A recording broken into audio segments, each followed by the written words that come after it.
A mystery surrounding the untimely demise of Natalie Wood, a shining figure in Hollywood, persisted for decades after her passing.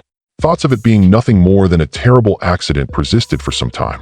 There are additional disturbing details, disturbing proof, and witnesses, and the narrative has become much darker. Might her dying moments unveil long-buried truths? Did she or someone she knew hold the key? Alternately, was that night really fate's doing? You can't turn a blind eye to the answers anymore. Help us figure out what happened to Natalie Wood and why it's horrible now that we have the answer. Here it is, the bombshell 40 years later. After 40 years of speculation and silence, the tragic twist behind actress Natalie Wood's death has emerged. Los Angeles police formally designated her husband, actor Robert Wagner, as a suspect in 2018. New evidence and long-standing questions recast her drowning as anything other than a terrible accident, which had been the official story for years. What appeared to be a bad night on the yacht has transformed into a mystery replete with confusing details and inconsistencies. Because Natalie Wood was so much more than an A-list actress, this case has captivated audiences for years. She shone brightly among Hollywood's A-listers. Her long career, stunning good looks, and prolific talent made her an iconic figure. However, far too many concerns remain unresolved following her unexpected passing in 1981. How come the hunt for her took so long? Why did onlookers that night hear a woman yelling for rescue when she was near the boat? Over time, why did Robert Wagner's account of events change? These lingering doubts cast a pall over her narrative. She was first listed as having died in an accident, but the official record later amended it to drowning due to other unidentified causes. This modification highlighted the degree to which the night she disappeared from the luxurious yacht was still shrouded in mystery. Those closest to the case started to suspect more than what was contained in the files when reports showed arguments had taken place on board. The inconsistency in Wagner's claims has only served to heighten suspicions and fuel speculation. The original inquiry's investigators came to the realization that not everyone's opinions had been adequately considered. No one paid enough attention to the testimony of witnesses who heard sounds that sounded like struggle or terror when it happened. This setback, along with the delays in her search, created a disturbing image of opportunities lost that may have provided additional information in the initial hours following her disappearance. Natalie Wood was more than your average Hollywood actress. She became one of the most adored movie stars of her era after becoming a star as a child. She made her cinematic debut when she was 4 years old and had already won over America's heart with her performance in Miracle on 34th Street when she was 8 years old. She went from being a little child to an adult at that time. She became famous all around the world. Natalie accomplished something that very few child performers are able to do as they mature. With poise, she entered the adult stardom. Her performance in James Dean's classic film Rebel Without a Cause garnered her a nomination for an Academy Award. That part solidified her reputation as an actress who takes her craft seriously, rather than merely a gorgeous face. Subsequently, she wowed viewers in the iconic musicals West Side Story and Splendor in the Grass. Her performances benefited from the emotional honesty that Natalie provided, which garnered her admiration with her talent and attractiveness. She may have lived in the glittery world of Hollywood, but her fans felt a connection to her because she appeared genuine, open, and sympathetic. The public's interest in her was piqued by her private life. The combination of her roles as a doting mother, a romantic, and a wife to Robert Wagner gave the impression that she had it all. Her unexpected demise was all the more tragic because of her fragility and popularity. People wanted to know what happened because she was renowned and because she seemed familiar.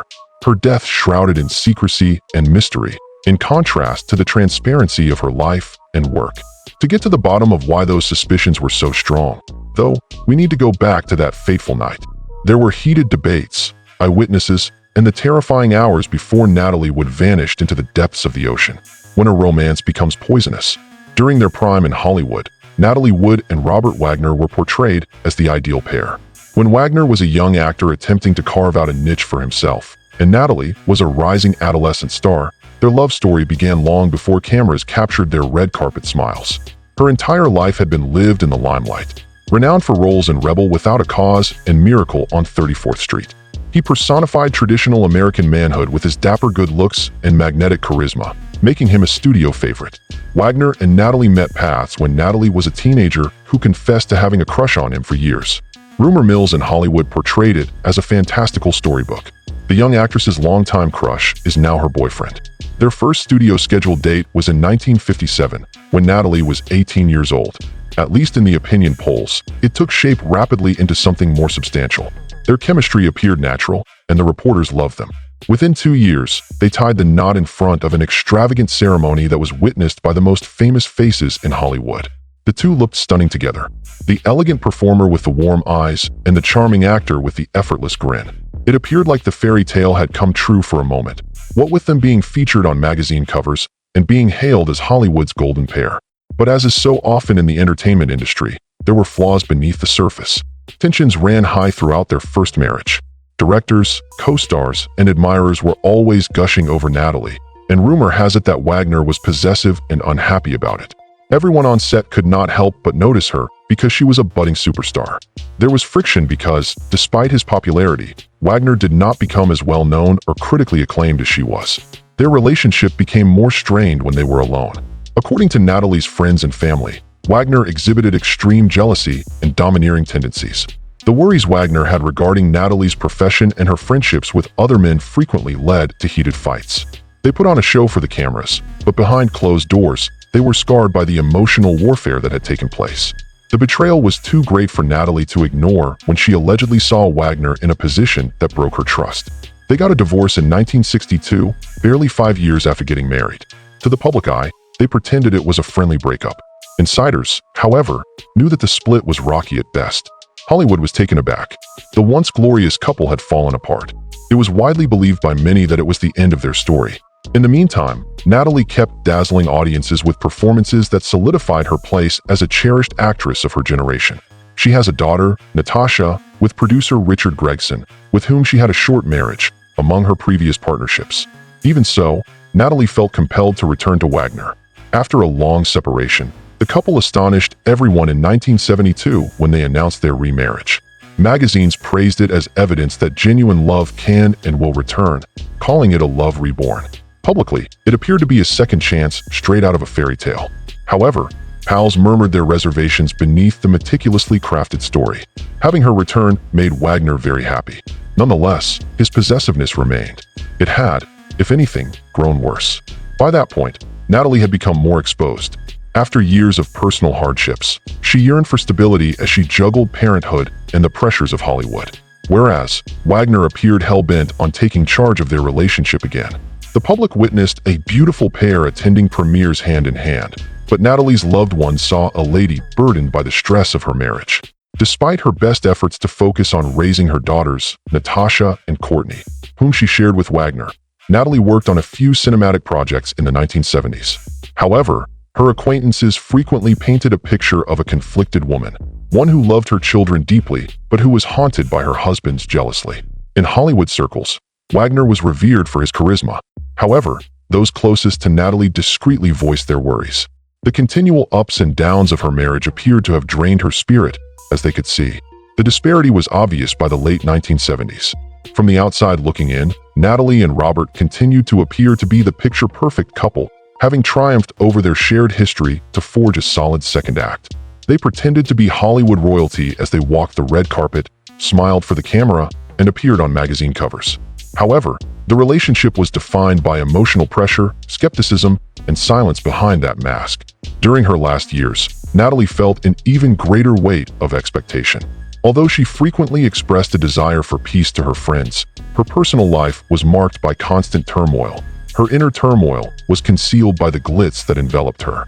A fateful evening on the water altered their narrative from one of love and strife to something much more, leaving behind mysteries that continue to trouble Hollywood. It was a transformative weekend. Even though it started out as a party, the 1981 Thanksgiving holiday ended in a tragedy that has shaken Hollywood to its core. For a romantic retreat off Catalina Island, Natalie Wood, her husband Robert, her co-star Christopher Walken, and yacht captain Dennis Davern hopped on board Wagner's yacht Splendor.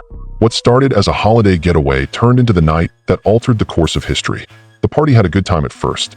They ate their holiday feast on land, drank to excess, and attempted to feel the festive atmosphere. But there were hints of vulnerability under all those grins.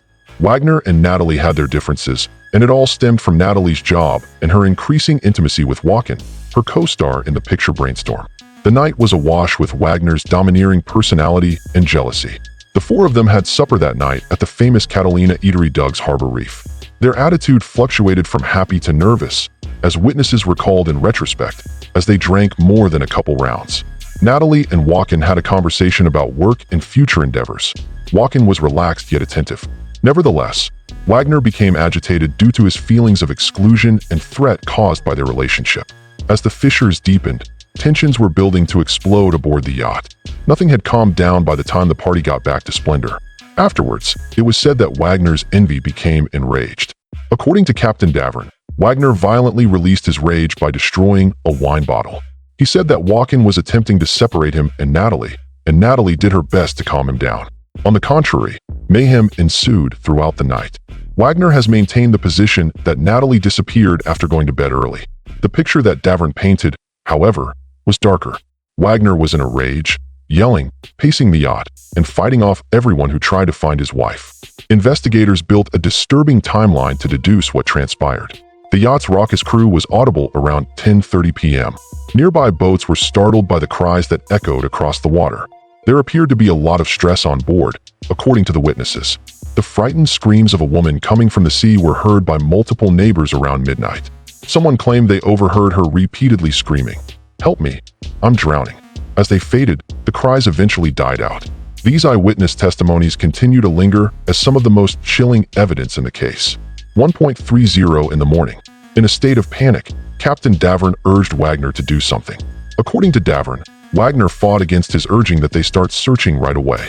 He seemed irritated, uncaring, and unmotivated to respond quickly. The whole inquiry would be plagued by this critical lag. 3:30 a.m. Wagner eventually gave the go-ahead to summon the Coast Guard at that point.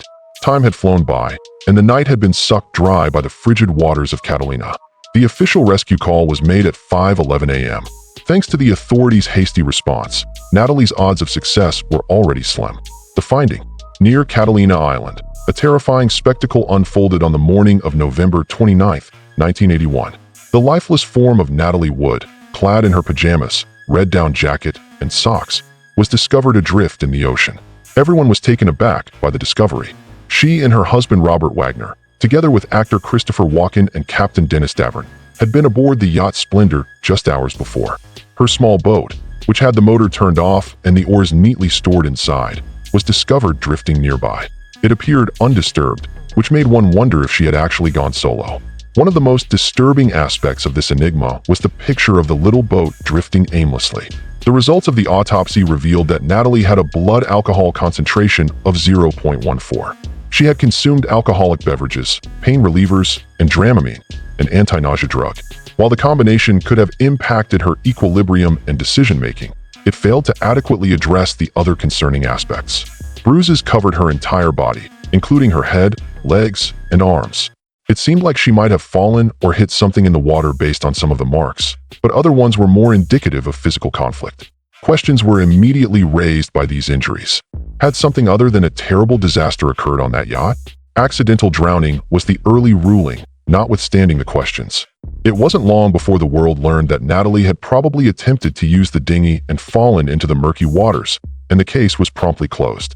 Many of her acquaintances, however, maintained that she was deathly afraid of deep sea and would never have dared to leave the yacht at night on her own. Captain Dennis Davern finally spoke out after all these years. He said that the night before, Wagner had been irate and had told him not to activate the yacht's floodlights or start searching right away after Natalie was found missing. According to Davern, Wagner's decision to wait to get assistance may have resulted in Natalie's death. The presence of eyewitnesses on adjacent vessels further complicated matters. Someone screamed in the middle of the night, and several others heard it. Claims of hearing calls of "Help me, I'm drowning" were made by several. Compared to the official ruling, this testimony created a far darker picture. The account provided by Wagner further muddied the waters. His initial story was that Natalie had just gone to bed and then disappeared. He later speculated that, despite the dinghy being discovered undamaged, she may have gone to see what was happening with it. His contradictory remarks and shifting positions over the years added fuel to the public skepticism. The Los Angeles County Coroner's Office revised Natalie Wood's death certificate in 2012 following decades of inquiries and re-evaluations of witness statements. The original cause of death was reclassified as drowning plus other unknown causes, rather than unintentional drowning. This revision recognized that the riddle was never completely resolved and that many questions remained unresolved. Not only was Natalie's life cut short that morning, but one of the most eerie mysteries in Hollywood had begun with her body's discovery. The fragments, The adrift dinghies, the mysterious wounds, the calls for rescue, and the postponed investigation never appeared to put together properly. Her narrative continues to be told over 4 decades after the tragedy, as unanswered questions remain. Investigators were compelled to review Natalie's case due to contradicting stories, new witness accounts, and mysterious bruises. Was it possible that these voices may finally explain what transpired that night on Splendor? Additional evidence and eyewitnesses required. Under the official guise of an accidental drowning, the tragedy of Natalie Wood's death remained shrouded in silence for years. But the passage of time reveals facts that defiantly refuse to remain concealed. An increasingly unnerving picture emerged as previously unknown details came to light and new voices started speaking up. It was about more than simply a woman who went missing at sea. It was also about the questions that would not go away, no matter what happened. Someone who had worked nearby in the past was one of the first to speak out. The deckhand was a youthful man, barely out of his teens. When he eventually opened up about the memories he had been holding on to, they startled many. Beyond the typical maritime nighttime silence and the sound of waves, he recalled hearing other sounds as well. A terrifying stillness followed the piercing sounds of battle, which he described as a brutal fight. These statements hinted that the events of that evening could not have been accidental. A fresh feeling of urgency was generated by his testimony. Instead of a peaceful dive into the water, if he was correct, the last moments of the Natalie were characterized by terror and conflict. On that fateful night, Marilyn Wayne, another eyewitness, was moored on a boat in the vicinity. She also shared her recollection of the eerie screams. She claimed to have overheard a woman pleading for assistance for 15 minutes straight. Over the murky water, the voice resounded, but nobody moved forward to respond. In due time, the cries subsided. Marilyn acknowledged that the profound quiet that followed would remain with her forever. Her dread prevented her from taking action. Just that one detail heightened the story's emotional impact. According to her story, Natalie had not slipped away into the ocean without a fuss. To stay alive, she had fought. These kinds of statements made it impossible for the Los Angeles Police Department to brush the case aside.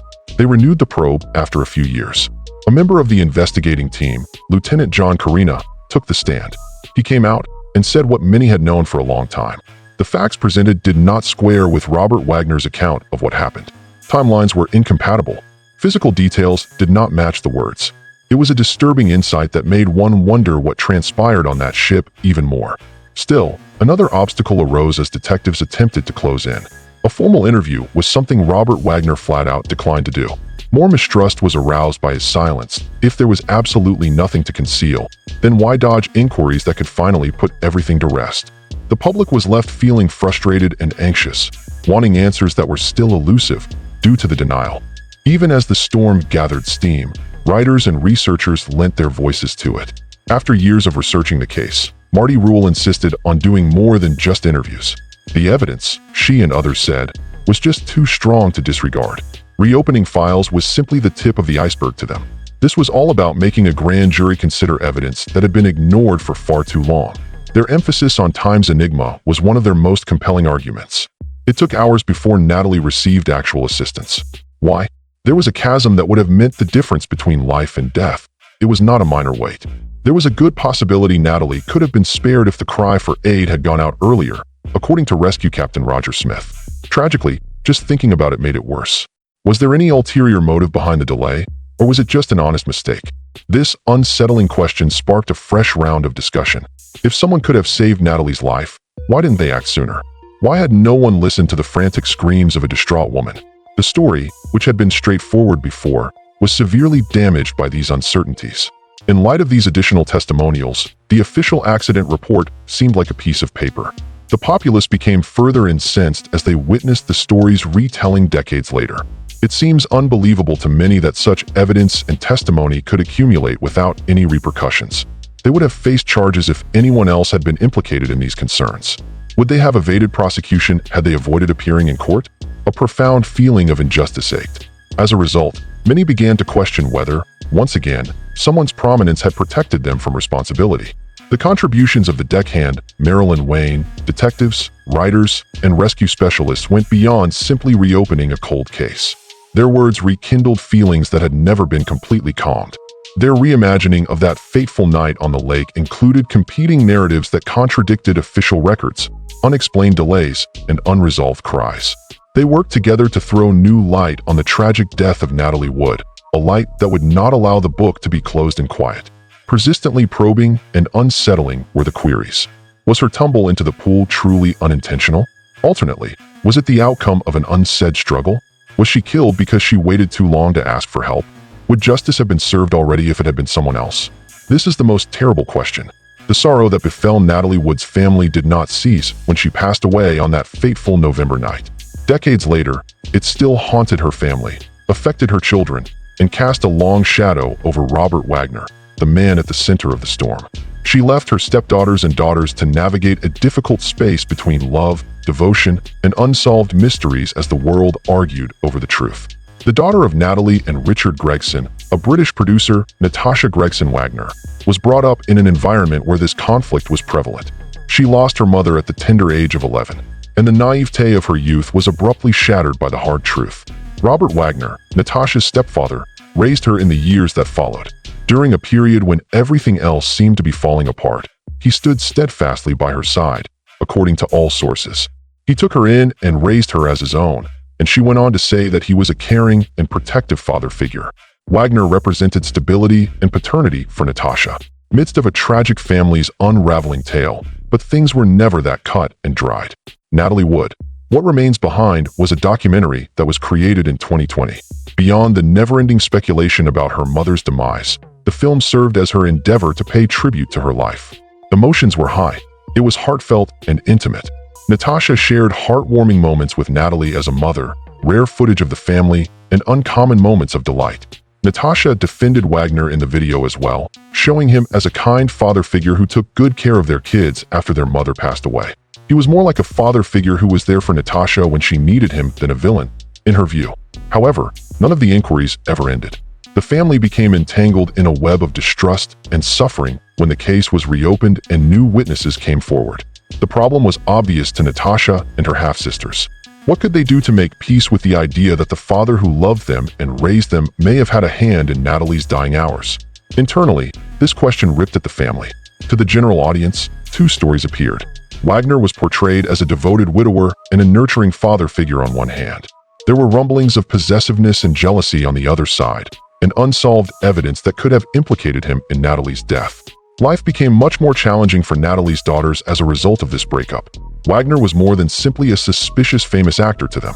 He was the one who put them to sleep, helped them navigate maturity, and stood by them when the world looked down on them because of what happened to their mother. Belonging to one's family was just part of the problem. The murder of Natalie revealed a deeper, more sinister aspect of the entertainment industry. The powerful were protected for a long time by their influence and power. Even as suspicions grew, Wagner's standing seemed to be untarnished in this instance. For years, detectives ignored the marks on Natalie's body, the contradictory timings, and the missing details. Many onlookers assumed that Wagner had an advantage over the average individual due to his prominent position in Hollywood. For the family, this fact brought an unpleasant contrast. On the one hand, they dealt with their individual loss while also attempting to maintain relationships and a feeling of normalcy. As the world scrutinized their tragedy, accusing the guy who had brought them up, they were alone. It was a struggle between recollection and distrust, appreciation and uncertainty. Silence became more difficult to uphold as time went on.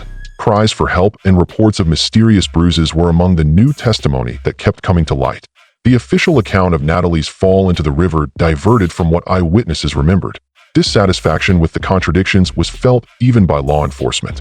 The family had to face the question they had wished to ignore, and this fresh emphasis brought up previous hurts. Did Wagner appear to be the bereaved spouse they knew? On the other hand, was there an unavoidable, sinister reality? With every new disclosure, the weight of expectation increased. Some members of the public wanted to know why no other suspect had been prosecuted for so long, so they started demanding answers. Justice was often served to the families of ordinary victims, but Natalie's case was mired in a never-ending loop of uncertainty. A terrible reminder of how influence could affect justice for those closest to her, especially Natasha, whereas the cries of the helpless could be drowned out by the burden of fame. A portion of the story was returned to Natasha through her documentary. She went out of her way to emphasize Natalie's kindness, professional success, motherhood, and love for her children. However, a subtle air of distrust persisted even within this memorial. Despite Natasha's best efforts, the film highlighted her sisters and her own untenable position. torn between the world's charges and their own lived experience. And viewers could not help but wonder about Wagner's participation. The burdens that Natalie's family bore were worse than sorrow. However, they bore the burden of unresolved inquiries. The conflicting emotions of love and uncertainty molded Natasha and her sister's lives. They had to deal with the fact that their father, who was also widely believed to have had a role in their mother's death, was also their guardian. Their story remained unfinished, trapping them in an agonizing limbo. Despite their best efforts to cherish their mother's memory and shield their stepfather from harm, they were unable to evade the evidence that appeared to reveal an alternate story. The same nagging problem surfaced with every fresh report and eyewitness. Still caught in the middle of it all, even after all these years had passed. The agony for them was not just the loss of Natalie, but also the constant specter of suspicion. As time passed, the question became more pressing. Would a courtroom ever be in Robert Wagner's future? Or would no one ever listen to Natalie's cries, and her family would always be caught between their beloved father and the terrifying truth? Regarding these recent findings, what are your thoughts? In your opinion, will the matter ever be reopened? Leave a comment with your ideas. And if you want to see more fascinating stories about your favorite celebs, subscribe, like, and click the bell icon. Thanks for watching.